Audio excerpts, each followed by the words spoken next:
webinar por parte de la Gerencia de Asuntos Regulatorios. En esta oportunidad vamos a abordar un tema que suscita gran interés entre los socios y socios de la Cámara Chilena de la Construcción y que dice relación con la eliminación gradual del crédito de empresa, crédito especial de empresas constructoras. Esto se enmarca en un convenio que tenemos entre el Servicio de Impuestos Internos y la Cámara Chilena de la Construcción.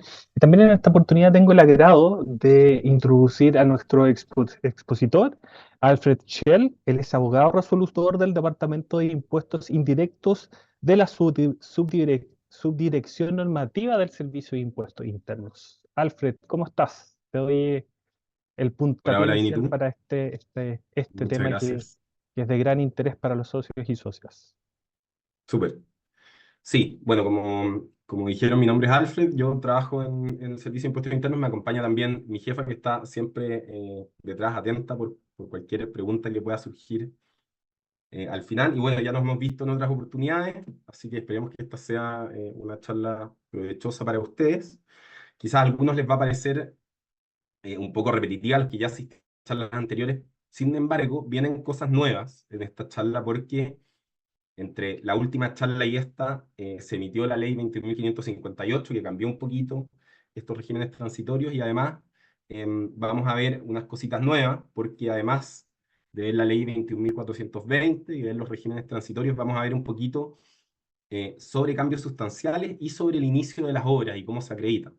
Dado que ya entró bien en régimen este primer régimen transitorio parcial del SEC, como vamos a ver, donde hay que acreditar el inicio de obras y por ende agregamos también unas par de diapositivas respecto a ese tema. Eso, así que vamos a dar el puntapié inicial a esta charla y lo primero que vamos a hacer, igual que en otras oportunidades, es hacer una breve introducción respecto de lo que significa el crédito especial de empresas constructoras, que yo creo que ustedes siempre lo han tenido mucho más claro que yo, porque son especialistas en esta materia. Em, Entonces, bueno, ¿qué es el crédito especial de empresas constructoras? Es un crédito contra los PPM, ¿no es cierto? Es un crédito contra los PPM, pero que no solamente se puede imputar contra los PPM, sino que también se puede imputar contra todos los demás impuestos mensuales, ¿no es cierto? Y finalmente, además, si es que nos queda crédito especial de empresas constructoras a diciembre del respectivo ejercicio comercial, lo vamos a poder utilizar para nuestro impuesto anual de abril del año siguiente, y si aún nos queda, vamos a poder además solicitar la devolución de ese crédito especial de empresas constructoras. Bueno, ¿a quién beneficia o a qué actos beneficia este SEC? Beneficia principalmente a dos tipos de actos distintos. Beneficia a las ventas realizadas, a las ventas de inmuebles, ¿no es cierto? Destinados a la habitación, realizadas por las empresas constructoras. Esto es cuando la empresa se estructuró como constructora e inmobiliaria a la vez. Y también beneficia a los contratos generales de construcción, es decir, cuando tenemos separada la inmobiliaria y la constructora y se produce un contrato general de construcción que no es por administración, es decir, que es por suma alzada. Entonces tenemos estos dos casos y estas dos estructuras distintas que se ocupan bastante frecuentemente en el mercado inmobiliario, ¿no es cierto? Que beneficia a las ventas realizadas por aquellas que son constructoras e inmobiliarias y beneficia a los contratos generales de construcción que suscriben las empresas constructoras con una empresa inmobiliaria. Eso es como en líneas generales. ¿De qué se trata este beneficio? Bueno, este beneficio otorga un 65%, un crédito equivalente a un 65% del IVA débito fiscal originado en la respectiva venta o contrato. Siempre cuando éstas se encuentren afectas, porque si es que no se encuentran afectas no vamos a tener crédito sobre el cual calcularlo, ¿no es cierto? O IVA sobre el cual calcular. Entonces, si es que están afectas, es decir, si la factura tiene IVA, yo voy a tener derecho a un 65% de ese débito fiscal. Mientras que si la factura no está grabada porque está beneficiada por la letra F del artículo 12 de la Ley sobre Impuestos a las Ventas y Servicios, ahí ya no vamos a tener un 65% del débito porque no va a haber débito, ¿no es cierto? Entonces ahí vamos a tener un 0,1235 del valor de venta o contrato. Entonces cuando está afecto el 65 y cuando está exento de IVA un 0,1235. Y también la ley nos exige ciertos requisitos habilitantes para poder acceder a este crédito. que son que el valor de la vivienda no puede superar las 2.000 UF en caso de estar afecta y 2.200 en caso de estar exenta, y que el beneficio tampoco puede superar las 225 UF por vivienda. Esos son como los requisitos habilitantes para poder acceder al SEQI que están en el artículo 21 del Decreto Ley 910. Además, además de estos dos contratos, de estas dos fórmulas a las que beneficia el SEC, tanto a las ventas como a los contratos de construcción, también beneficia a otras situaciones particulares, que nosotros le hemos llamado en la circular casos especiales. Y estos casos especiales son tres. Son los contratos de construcción, también por suma alzada, que se celebren con ciertas instituciones sin fines de lucro, instituciones que tengan como único objeto la beneficencia o bien público, como lo son, por ejemplo, entre otras, hay muchas, pero entre otras, bomberos, Cruz Roja, etcétera. En este caso, lo diferente que tiene es que no tiene los topes que vimos anteriormente. Todos estos contratos tienen derecho al 65% sin límite cuando acceden al régimen íntegro. Además, tenemos los contratos de especialidad. Recordemos que en general los contratos de especialidad no tienen derecho al crédito especial de empresas constructoras, sino que solo tiene derecho el contrato general de construcción y no los contratos de especialidad. Sin embargo, en este caso, los contratos de especialidad, la ley señala específicamente la ampliación, modificación, reparación o mantenimiento, solo van a tener derecho al SEC cuando se refieran a viviendas sociales, que son aquellas cuyo valor de tasación no supera las 400 UFs. En este caso tampoco tenemos tope, pero recordemos siempre que el concepto de vivienda social no es lo mismo que el concepto de vivienda con subsidio. Hay algunas personas que lo tienden a confundir, pero no es lo mismo. Las viviendas sociales son de 400 UF, las viviendas con subsidio pueden ser de mucho mayor valor de tasación. Y por eso que la ley a estas que son viviendas sociales, ¿no es cierto? El legislador estimó que había que beneficiarlas mayormente con este crédito y por ende también se lo dio a los contratos de especialidad. Y finalmente las adjudicaciones que recaigan sobre bienes corporales y inmuebles destinados a la habitación, como por ejemplo, producto de una liquidación de alguna empresa constructora. Esos son los tres casos especiales que también vamos a ver en que la circular se pronunció sobre ellos. Entonces, dicho eso, y habiéndonos introducido en lo que significa el crédito especial de empresas constructoras, vamos a ir ya de lleno a lo que es materia de esta charla, que es la eliminación gradual del crédito especial de empresas constructoras. Y como ya todos sabemos, esta eliminación gradual, em, además de producirse muy gradualmente, ha requerido de muchas leyes. Eh, Son tres leyes las que se han dictado en relación con esta derogación progresiva del crédito especial de empresas constructoras, que son primero la ley 21.420 del 2022, un par de meses después se dictó la ley 21.462, para finalmente el 2023 dictarse la ley 21.558, que es la última que se ha dictado sobre esta materia. Sin perjuicio de que no vamos a entrar tanto en lo que dicen las disposiciones de manera literal, y vamos a referirnos mucho más a lo que dijo el servicio en su circular. Eso lo vamos a hacer porque la ley, la verdad es que es bastante difícil de entender. Pero igual les voy a decir cómo funcionan en el fondo estas normas que fueron cambiando y que implican la derogación progresiva del crédito especial. Entonces, lo primero que pasó fue que el 4 de febrero del 2022, a finales del gobierno del presidente Sebastián Piñera, se publicó en el Diario Oficial la Ley 21.420, que se acuerdan que eliminaba algunas exenciones tributarias, ¿no es cierto? Y produjo varios cambios, particularmente en el IVA, produjo grandes cambios que se mantienen hasta el día de hoy. Uno de ellos fue el tema del crédito especial de empresas constructoras. Y entre otras modificaciones, ¿qué hizo esta ley? Bueno, el artículo 5 de esta ley eliminó el artículo 21, ¿no es cierto? Y el artículo 6, número 3, eliminó el primer párrafo del número 6 del artículo 23 de la Ley de Impuestos a las Ventas y Servicios, que es el que habla del uso del crédito fiscal por parte del adquirente o contratante cuando es vendedor habitual, ¿cierto? que le permite ocupar el 100% del crédito, a pesar de que no se soportó de alguna manera el 100%, sino que se soportó menos, dada esta rebaja realizada en la construcción. Y además de eso, ¿qué hizo la ley 21.420?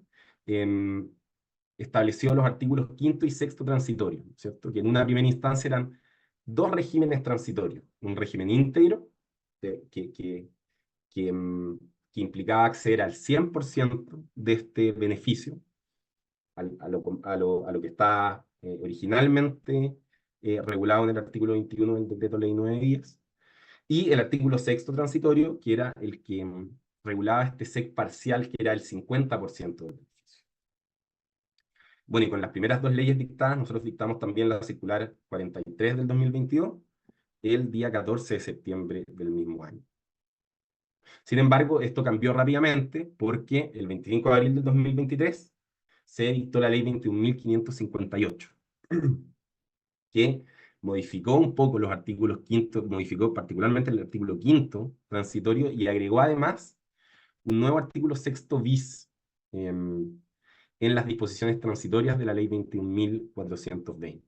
Y eso significó que ya no teníamos solamente dos regímenes transitorios, no teníamos solamente el íntegro y el del 50%, sino que además pasamos a tener otro régimen transitorio en el sexto bis transitorio, que es el régimen que de alguna manera da el 25% del beneficio completo.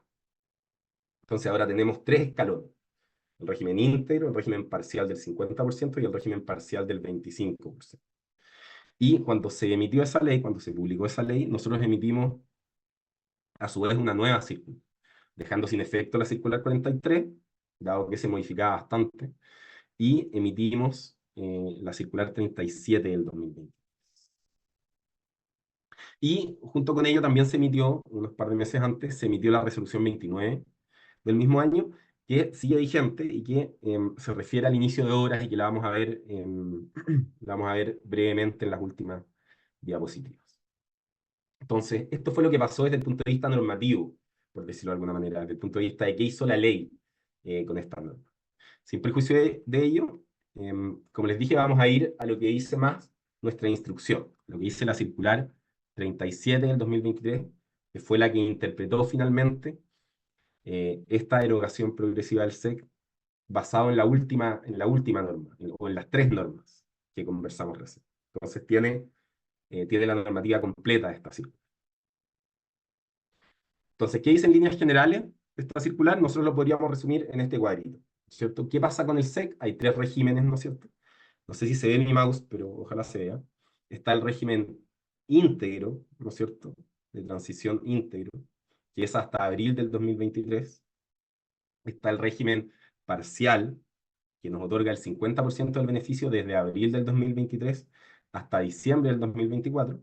Y está el régimen parcial del 25% del crédito especial, que es desde enero del 2025 hasta diciembre del 2026.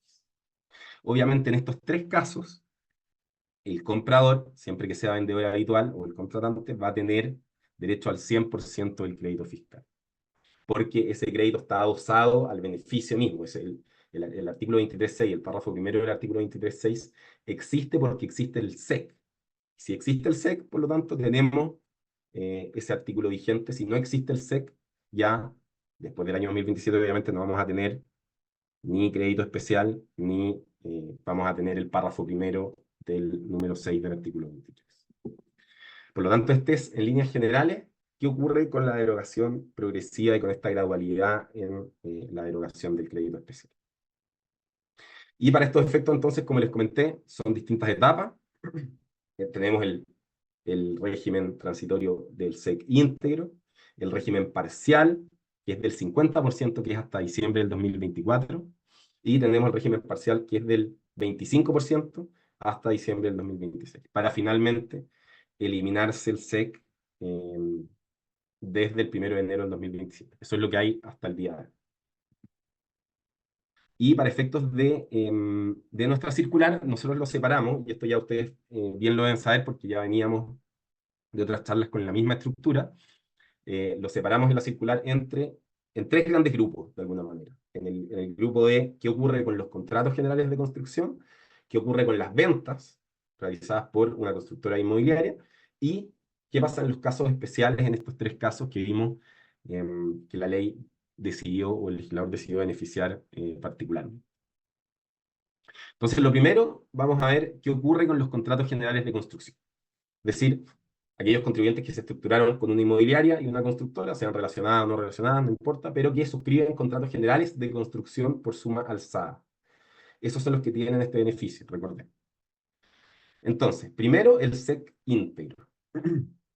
Aquí hay una modificación desde la última vez que nos vimos, porque se emitió, como les dije antes, la ley 21.558, que decidió promover por mayor tiempo, de alguna manera, este régimen transitorio íntegro del SEC. Este régimen que nos permite ocupar el SEC que está regulado en el artículo 21, el SEC de manera completa.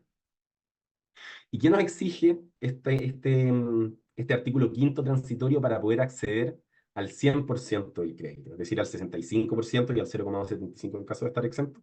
Solo nos exige haber solicitado el permiso de edificación antes del 30 de abril del 2023. Con solamente cumplido ese requisito, yo voy a trabar de alguna manera este beneficio, este 100% del SEC para el futuro, con independencia de cuándo suscriba el contrato general de construcción, de cuándo inicie las obras, de cuándo obtenga el permiso municipal de edificación. Independientemente de esas tres cosas, yo voy a tener derecho al SEC íntegro porque lo voy a haber trabado de alguna manera si es que lo solicité antes del 30 de abril del 2023.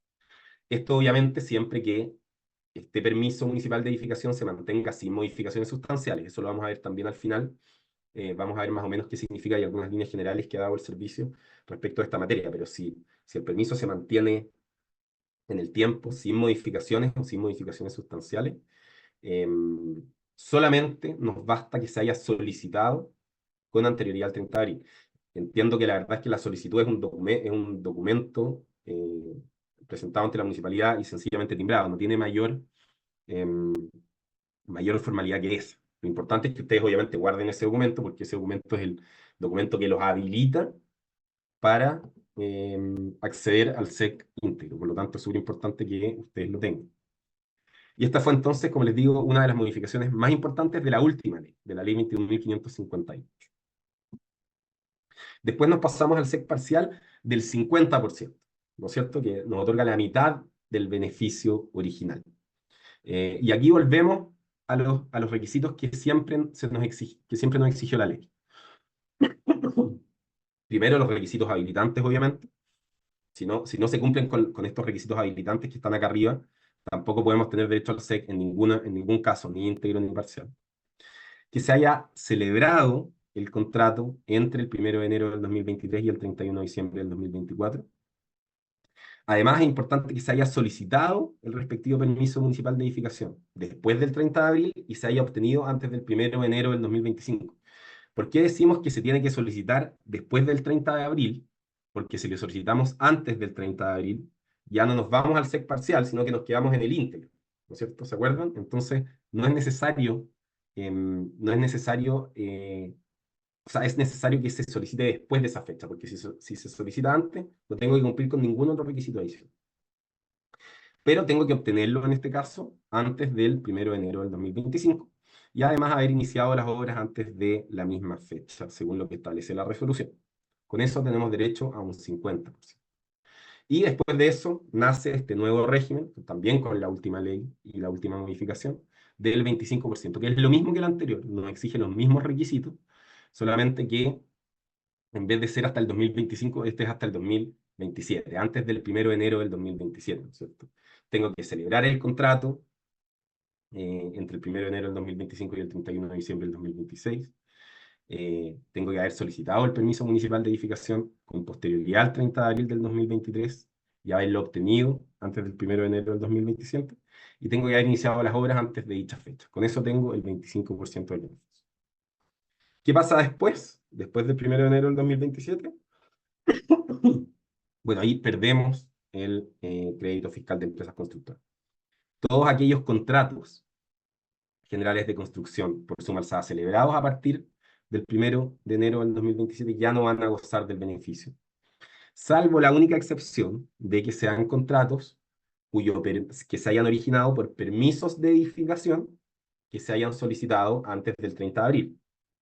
Porque si es que los solicité antes del 30 de abril, ya no me importa cuándo se suscribió el contrato, cuándo se iniciaron las obras, porque igual voy a tener derecho al 100% del beneficio. Entonces eso, como vemos, este SEC se está derogando, pero se está derogando de manera súper progresiva. Probablemente vamos a tener, no sé, yo me imagino que vamos a tener en el año 2030 construcciones que todavía van a gozar del 100% del SEC. Entonces, para que ustedes lo tengan claro, que esta cuestión se va a ir derogando, pero se va derogando bastante progresiva. Bueno, ahora vamos a seguir entonces con lo que ocurre con las ventas, es decir, las ventas realizadas por empresas que son constructoras inmobiliarias a la vez, es decir, que construyen para sí y para después poder vender. Aquí la ley, la verdad es que no fue muy clara y dado que este es un cambio que va a ser permanente en algún momento, es decir, en algún momento el SEC va a terminar, nosotros siempre ante esos casos decidimos interpretar la norma de manera que el cambio sea progresivo, para afectar lo menos posible a los contribuyentes en general. Y por lo tanto, nosotros interpretamos esta ley de manera de dejar en una condición de cierta igualdad a las ventas y a los contratos generales de construcción y también a los casos especiales. En el fondo, dejar estos tres grandes grupos de beneficiados por el SEC en condiciones de igualdad. Independientemente entonces de cómo se hayan estructurado, la idea que al menos nosotros entendimos de la ley es que había que atender a la construcción de este inmueble que iba a acceder al SEC y no a la época de venta. Y es por eso que nosotros, al interpretar esta norma, no nos importó con qué fecha se suscribía finalmente el contrato de venta. A pesar de que el SEC beneficia en este caso a la venta, nosotros entendimos que lo importante era cuándo se hacía la construcción, y por ende lo interpretamos de manera muy similar a lo que ocurre con los contratos generales de construcción. Entonces, cuando yo soy una constructora inmobiliaria, ¿qué necesito acreditar para tener derecho al SEC íntegro? Bueno, los requisitos habilitantes, como siempre, y solamente necesito acreditar que ese inmueble que yo voy a vender después, puede ser mucho tiempo después, ¿no es cierto? Pero ese inmueble se origina en un permiso municipal de edificación que yo solicité con anterioridad al 30 de abril. Entonces, si yo lo solicité con anterioridad al 30 de abril, bueno, voy a acceder al SEC de manera íntegra en la venta. Y voy a poder usar el 65% del débito fiscal o el 0,1235 del valor del contrato cuando éste sea exento. Entonces aquí ocurre lo mismo, ¿no es cierto?, con el régimen parcial del 50%, lo mismo que el contrato general de construcción, solamente que como no hay contrato, no se exige ese requisito, no hay contrato general de construcción acá, sino que solamente es una empresa que empieza a construir su inmueble. Entonces, además de los requisitos habilitantes, esta vez vamos a exigir que se haya solicitado el respectivo permiso de edificación después del 30 de abril y obtenido antes del, perdón, me salté uno ahí, después del 30 de abril y con anterioridad al 2025 para acceder a este 50%. Y que se hayan iniciado las obras antes del 1 de enero del 2025. Con eso tenemos derecho al 50%. Y lo mismo respecto a este régimen del 25%. Aquí sí ya lo entendimos, se nos empieza a hacer bastante más fácil, la verdad, porque son los mismos requisitos, ¿no es cierto? Pero en vez del 2025, esta vez son con anterioridad al 1 de enero del 2017. Y con eso también obtenemos el 25% de este beneficio en la venta. Siempre con independencia de cuándo se suscriba finalmente ese contrato de compra-venta con el consumidor. Lo que nos importa es cuándo comenzó la construcción, cuándo se obtuvo el permiso, etc. ¿Qué pasa después del 2027? Bueno, se acaba este crédito especial. Entonces, todos los contratos de venta que recaigan sobre bienes corporales inmuebles cuya construcción se haya iniciado a partir del 1 de enero del 2027 no gozan del SEC, salvo la excepción, que ellos se hayan originado en un permiso municipal de edificación solicitado antes del 30 de abril. Por eso, si lo solicité antes del 30 de abril, estoy cubierto y están mis requisitos de alguna manera trabados para poder acceder al SEC íntegro siempre que no haya en el camino una modificación sustancial. Finalmente, ¿qué ocurre en los casos especiales? Que son estos tres que vimos, ¿no es cierto? ¿Qué ocurre para ellos? Lo mismo, tratamos de interpretarlo de manera en que quedan en un plano de igualdad con el contrato general de construcción y con el contrato de venta. Obviamente acá hay contratos que no requieren permiso municipal de edificación, ¿cierto? Por ejemplo, nosotros entendemos que un contrato de modificación, reparación, mantenimiento, ¿no es cierto? No son contratos que requieran permisos municipales de edificación y por lo tanto no podíamos exigir solamente ese requisito.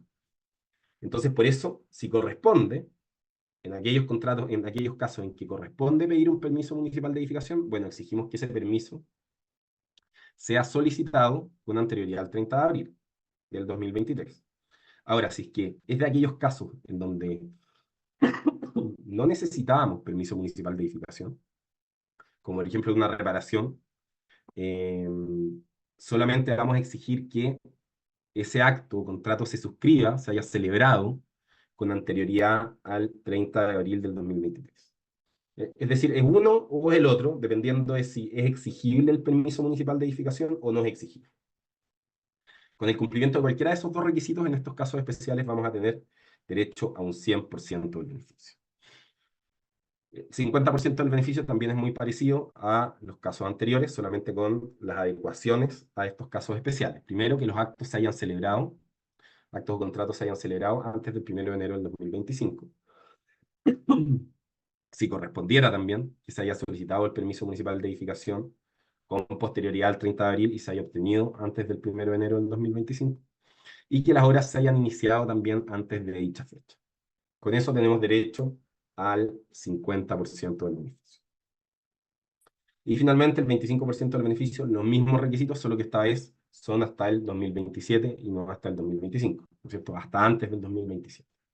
Que se hayan celebrado estos actos o contratos antes de dicha fecha, que se haya solicitado el permiso de edificación después del 30 de abril y se haya obtenido antes del 1 de enero del 2027, y que las obras se hayan iniciado antes de esa misma fecha. Y con eso tenemos un 25% del beneficio.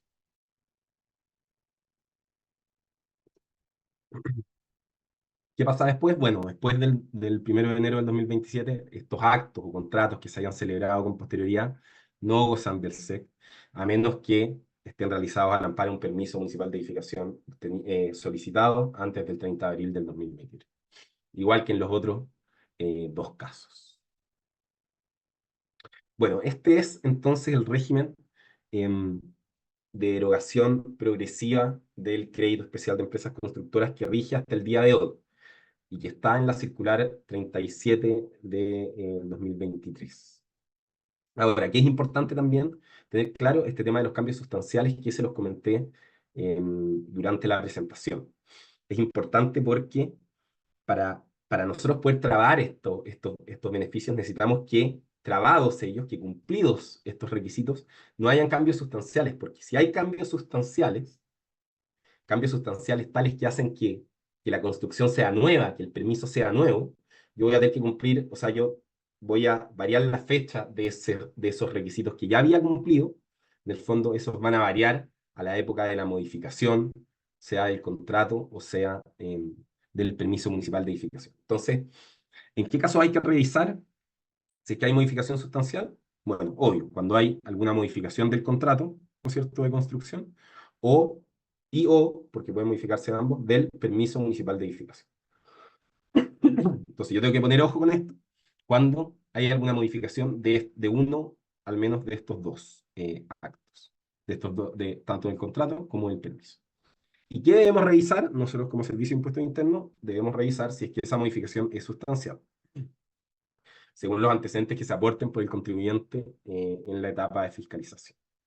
Bueno, ¿y qué efectos tiene? Como les decía, si se considera que hay una modificación sustancial, se trata de un nuevo contrato general de construcción o de una nueva construcción, de un nuevo permiso, que ya no tiene la fecha original para los efectos de cumplir con estos requisitos, sino que tiene la fecha de la modificación, ¿sí? Entonces, la operación ya no se rige por el crédito vigente al momento de los documentos originales, sino que al momento de las modificaciones respectivas.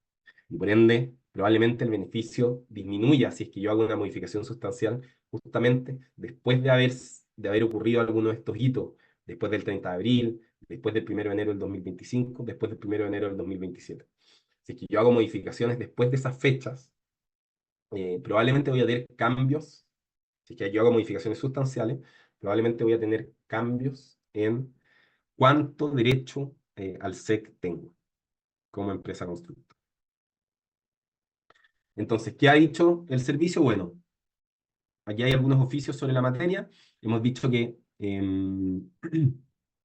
sí, sin perjuicio de que la ley obviamente no da este concepto de cambio sustancial. Lo vimos nosotros desde el punto de vista administrativo, porque nos parece que es necesario que se utilice, ¿no es cierto?, el SEC, este régimen, que se utilice de manera correcta, ¿no es cierto? Em, entonces, por ejemplo, uno de los casos que tuvimos que resolver era qué pasaba si cambiaba el nombre en un permiso de edificación válidamente obtenido con anterioridad. En ese tiempo, esta era la norma antigua, entonces en ese tiempo era con anterioridad al 1 de enero, pero sirve para ilustrar en el fondo qué entendemos por cambio sustancial. Entonces, lo que nosotros dijimos es que un mero cambio de nombre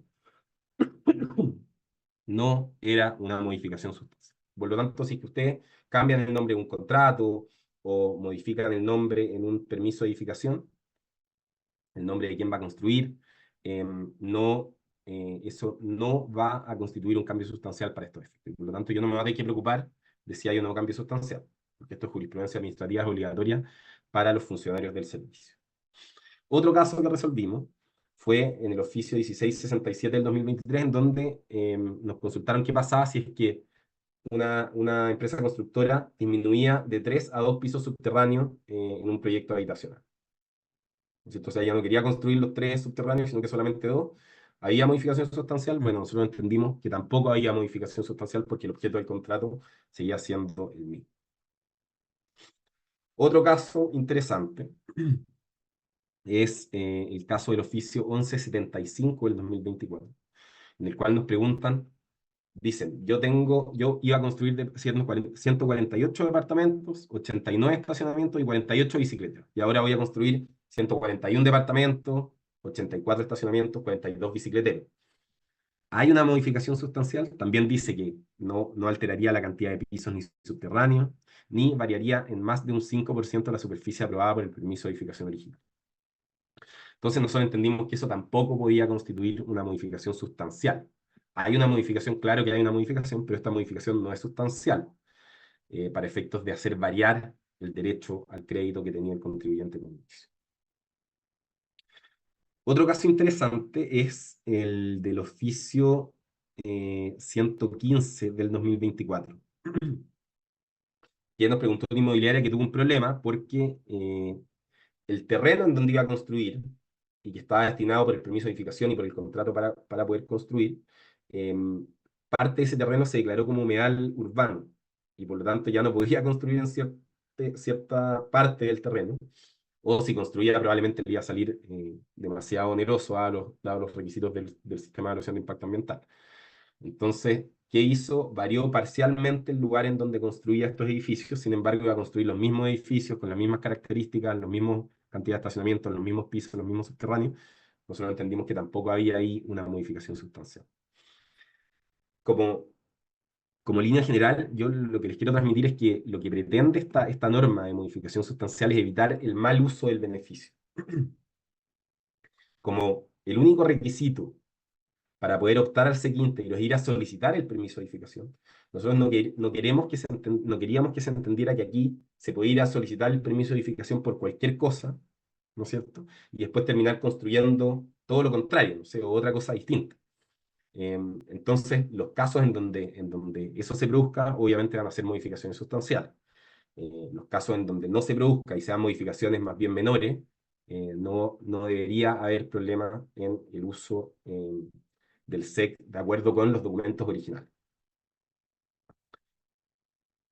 Eso con las modificaciones sustanciales, y para terminar la presentación vamos a ver un poco el inicio de las obras, que, como ya les decía anteriormente, ya está bien en vigencia el régimen parcial del 50%, este régimen que podemos utilizar en el 2023 y 2024.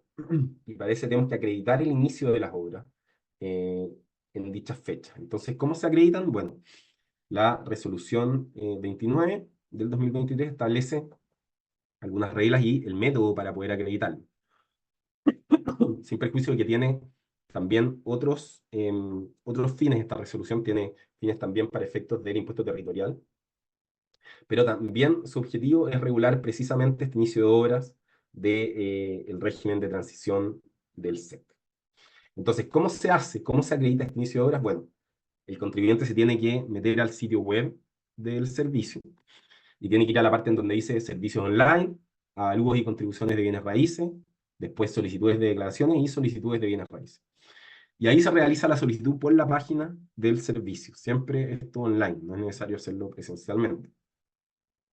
Y a esa solicitud hay que acompañar los siguientes antecedentes: permiso de edificación correspondiente, fotografías de la iniciación de las obras de edificación, permiso de autorización de obras preliminares o demolición, y carátula y las primeras páginas del libro de obras establecido en el artículo 1.2.7 de la Ordenanza General de Urbanismo y Construcciones, que den cuenta del trazado y de las excavaciones efectuadas.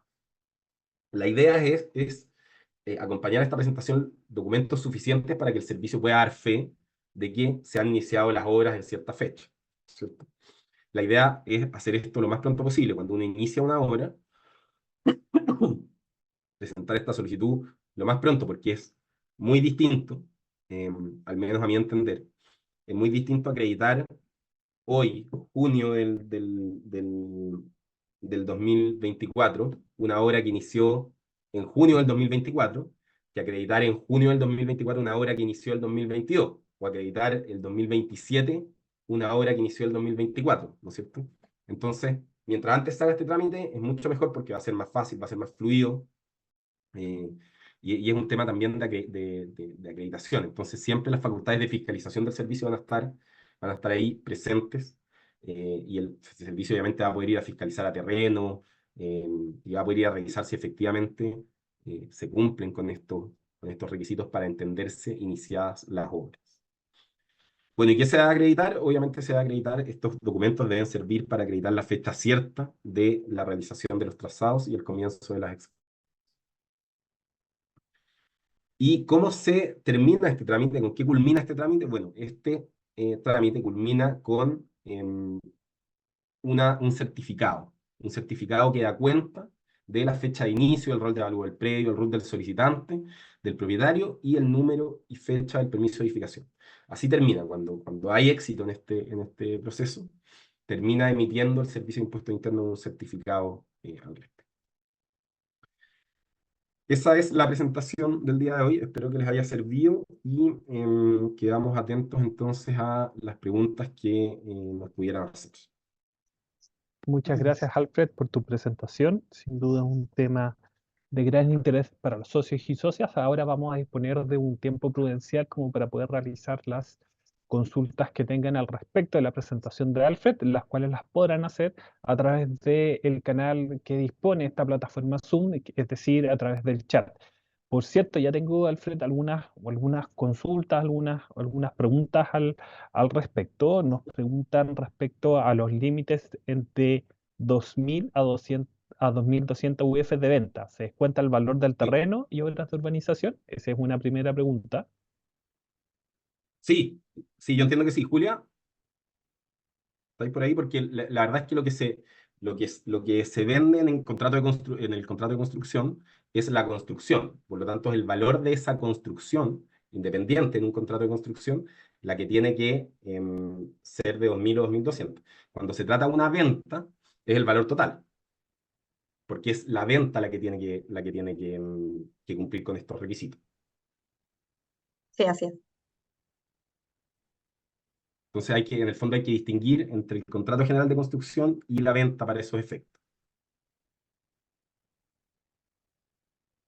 Además, también me hacen otra consulta y la pregunta es, ¿qué ocurre con permisos que son distintos? Uno con régimen de descuento 100% y otro con 50% pero ambos son partes de un mismo de un proceso de una DIA, esto es de una declaración de impacto ambiental, entiendo. Aquí aclaran que podría ser una subfase uno, subfase 2, y que por programación permite que el primero inicie obra antes del 2025, pero obligará a Ujú. iniciar el segundo de ellos en Perfecto. post enero del 2025.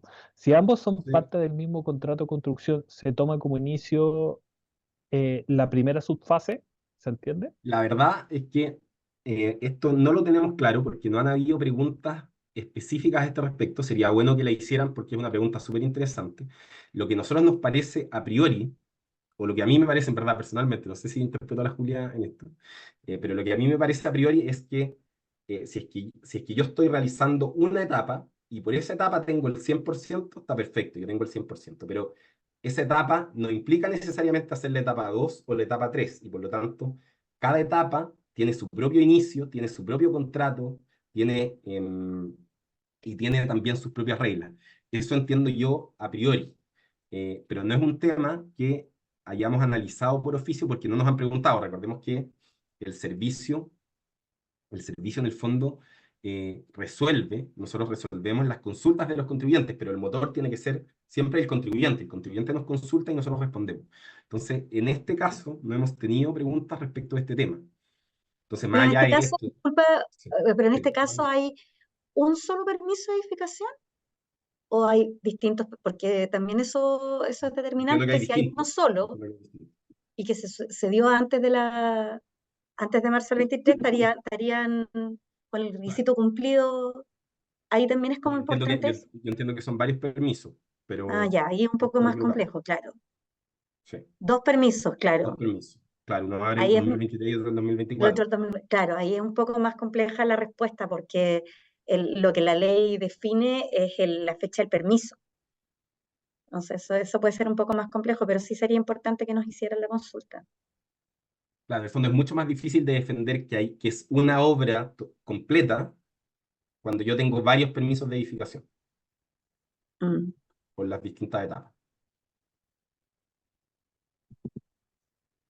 Por otra parte, Alfred, Julia, hay numerosas consultas acerca de qué se entiende como por cambios sustanciales. Sí, Eh, Alfredo, mira, respecto al tema trata de los cambios sustanciales, igual sería importante tal vez comenzar algo que creo que no ha salido en el último oficio que estuvimos viendo, que es el tema de lo que dice la ordenanza sobre el tema del aumento de la superficie. del 5%. Sí, Sí. sí. Sí, yo creo que ese es es un buen parámetro. Lo ocupamos en uno de los oficios, de hecho, que está en la presentación. Ustedes lo pueden leer.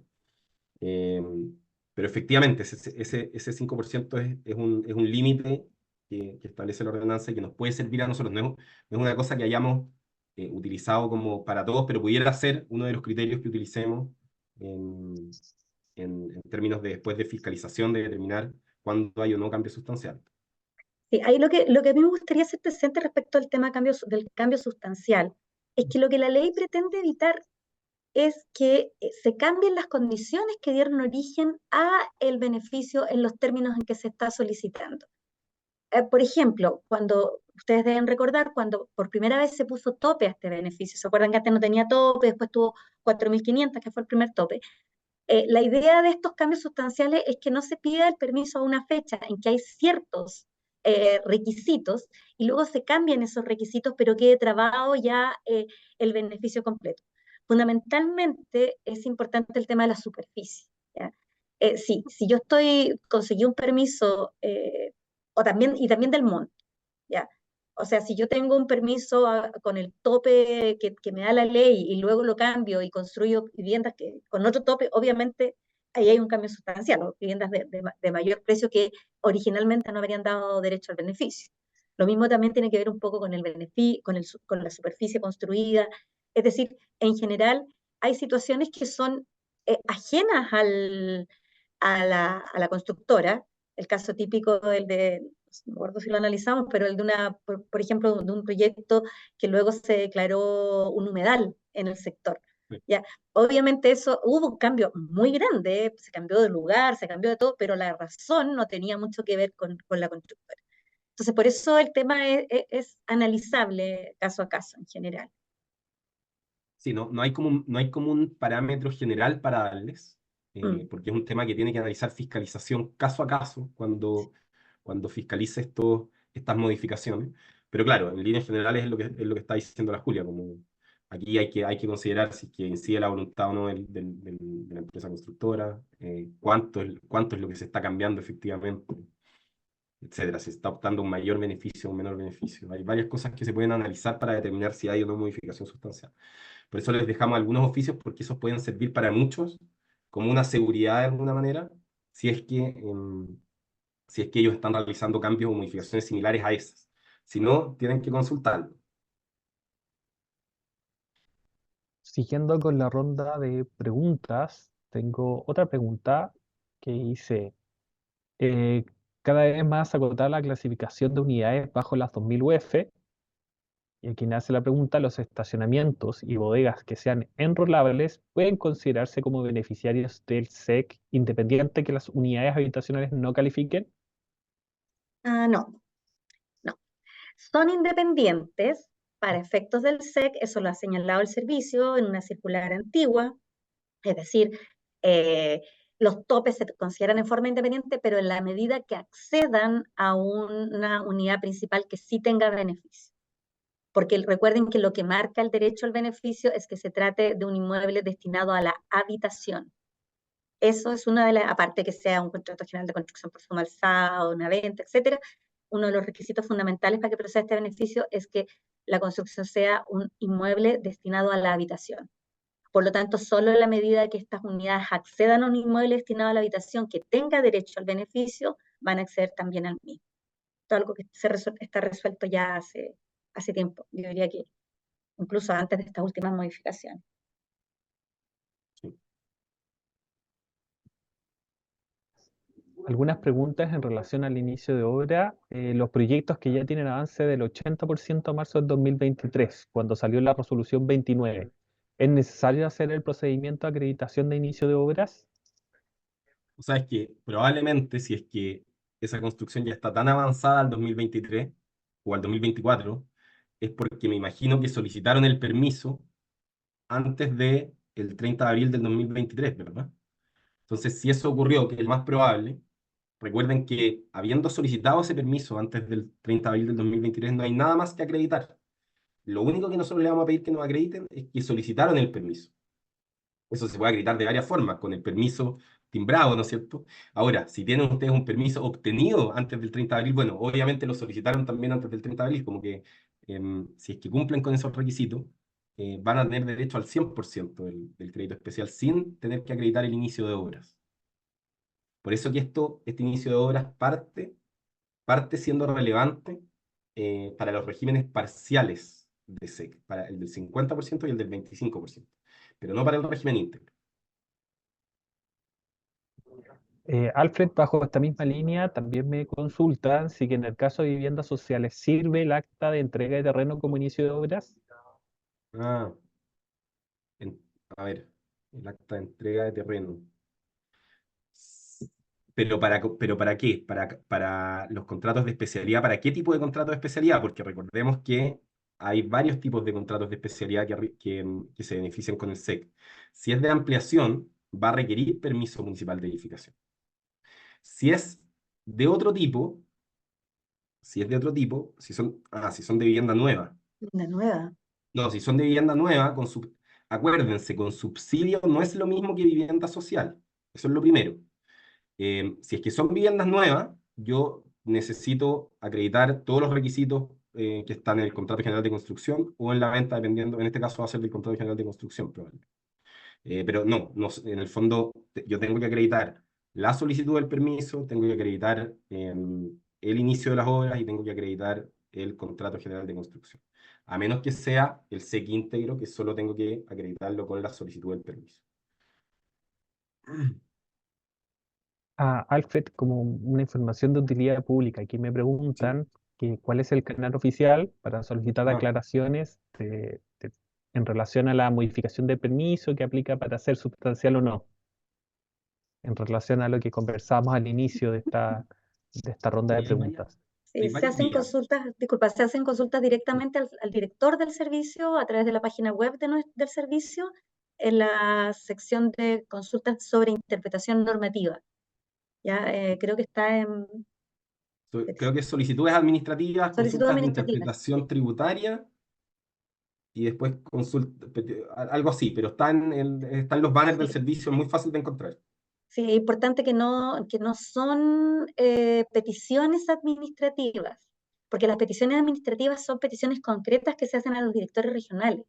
Estas son consultas de interpretación normativa. Y esas son las que llegan al director nacional. Si son...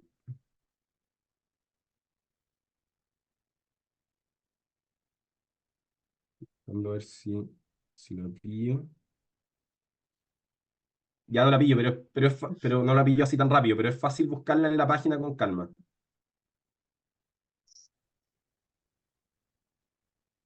Alfred, otra pregunta, ¿Sí? me consultan en qué instancia se debía presentar al servicio la modificación del proyecto.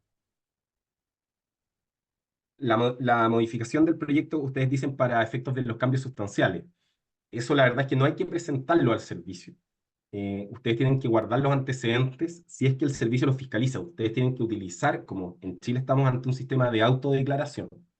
Nosotros en un principio creemos en todas las declaraciones de los contribuyentes, ¿no es cierto? Y las vamos a fiscalizar, después las vamos a revisar, las que estimemos que son más riesgosas, en el fondo dependiendo de la matriz de riesgo de cada contribuyente. Pero en el fondo no hay que presentar la modificación al servicio para optar al SEC. Ustedes utilizan el SEC de la manera en que ustedes lo creen correcto, ¿no es cierto? Sea que lo hacen porque ustedes lo creen correcto sin preguntarle al servicio, sea que le preguntaron al servicio por la vía que les comentamos recién. Y después en la fiscalización, ustedes tienen que tener esos documentos para presentarlos a la fiscalización y para acreditar que ahí no hubo modificación sustancial del permiso o de la construcción. Pero no es algo que se presente a priori. Ahora, si hacen la consulta y tienen la respuesta, bueno, eso les va a dar Ahí una sí, garantía y una de todas maneras. seguridad mucho mayor, por supuesto. Sí, de todas maneras. Quisiera Y recordarle, por eso es bueno que revisen, por eso es bueno que revisen los oficios que ya hay emitidos, algunos de los cuales están en la presentación que me imagino les va a llegar, porque muchos de esos pueden ser de situaciones análogas a las de ustedes y por lo tanto no es necesario que todos consulten, sino que consulten los que respecto de los cuales no se han resuelto situaciones parecidas. quisiera recordarle a nuestros socios y socias que esta presentación, esta exposición está siendo grabada, por lo tanto será subida a las plataformas oficiales de la CCHC para que puedan tener acceso a ella. Y como última pregunta, Alfred, antes también de agradecerte tu presentación sobre la eliminación gradual del crédito especial de empresas constructoras, me consultan que en un contrato de vivienda nueva que incluye urbanización, entre paréntesis, permiso de loteo con construcción simultánea, ¿el SEC se aplica solo a la vivienda o en el contrato completo? Sí, ahí va a ¿Correcto? depender si hay realmente urbanización o no, pero dale Julia, ¿querías decir algo antes? Sí, no, bueno, ahí lo primero que hay que distinguir es qué tipo de contrato se trata, si es un contrato que recae sobre viviendas sociales o no. Ah, sí. Solamente en el caso que el contrato recaiga sobre viviendas sociales, el SEC beneficia también. Ah, bueno, en ese caso, si es sobre vivienda social, el SEC beneficia también a la urbanización. Por lo Viviendas tanto, sociales, procede recordemos, distinto a vivienda viviendas social, con subsidio. no viviendas con subsidio, o sea, las de Sí. 400, no las de 2.200, 2.000. En ese caso, en cambio, al contrario, y eso es importante relevarlo, cuando ya estamos fuera del ámbito de las viviendas sociales, estamos en el ámbito de las viviendas comunes y corrientes, sean o no sean con subsidio, siempre que estén dentro de las 2.000 UF, que es el tope, ¿no es cierto? La urbanización, si no son viviendas sociales, la urbanización no procede el beneficio respecto a la urbanización. Por lo tanto, eso tiene un lado bueno y un lado malo. El lado malo es que no van a poder tener beneficio de SEC por urbanización. El lado bueno es que la urbanización se saca. Por lo tanto, no se considera en el tope del valor de la unidad. ¿Ya? Entonces va a depender mucho qué tan beneficioso, qué tan malo es para ustedes este hecho de que no proceda el servicio el beneficio respecto a la urbanización, tiene que ver mucho con el monto, con el valor de la vivienda. ¿Ya? Porque una vivienda que está cercana al tope, Si ustedes le sacan la urbanización, probablemente van a poder acceder. Ahora, si está muy lejana al tope, van a perder porque la ley derechamente excluyó la urbanización. No, no, no, no, no es DS49. DS49 son viviendas con subsidio. Las viviendas sociales son unas viviendas que son caracterizadas de esa forma por el director de obras municipales. Y según hay, no recuerdo cuál es la Está en el norma. artículo 3, está en el artículo 3º del decreto ley número 2552. Ahí están las viviendas sociales y son aquellas que tienen una tasación menor a 400 UF. Son viviendas con un valor muy reducido. Todas las demás son viviendas con subsidio, las que tienen algún beneficio estatal. Y obviamente viviendas que no tienen nada, pero no confundir, y por eso es súper relevante, porque hay varias diferencias entre una vivienda con subsidio y una vivienda social. O sea, respecto del crédito A especial de efectos del empresa SEC. constructora, hay diferencias relevantísimas. O sea, Sí, de hecho, todo lo que tiene que ver con contratos de especialidades procede respecto de estas viviendas pequeñas, pero no de ninguna otra. sí. No tenemos información respecto de algún plan que tenga el gobierno para extender el beneficio. Alfred, ya ¿Sí? cerrando la presentación, quisiera agradecerte, digamos, para poder iluminarnos acerca de esta temática que también, como bien hemos dicho, suscita gran interés y aún persisten dudas y preguntas y consultas sobre esta temática. También quisiera agradecer a Julia Altamirano, que hoy día estuvo con nosotros como para efectos de poder responder las preguntas y consultas y también, naturalmente, dejar extendida la invitación a los socios y socias a participar en los futuros webinars y presentaciones que estamos desarrollando desde la Gerencia de Asuntos Regulatorios en el marco de colaboración con el Servicio de Impuestos Internos y la Cámara Chilena de la Construcción. Así que muchas gracias, Alfred, muchas gracias y hasta una nueva oportunidad. Y nada, para nosotros es un gusto estar acá ayudando en el fondo a que ustedes puedan entender de mejor manera tanto la ley como nuestras instrucciones administrativas. Por su parte, siempre un gusto estar acá. Muchas gracias, que estén todos muy bien. Chao, chao. Buen inicio de semana. Gracias. Igualmente.